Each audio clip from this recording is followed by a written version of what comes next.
بسم اللہ الرحمن الرحیم۔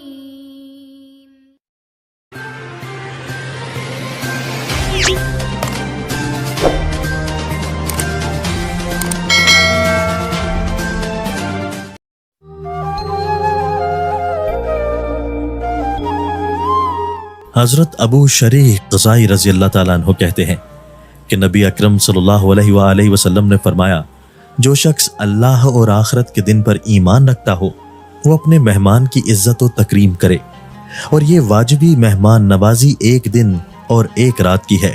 مہمان کے لیے یہ جائز نہیں کہ وہ اپنے میزبان کے یہاں اتنا ٹھہرے کہ اسے حرج میں ڈال دے۔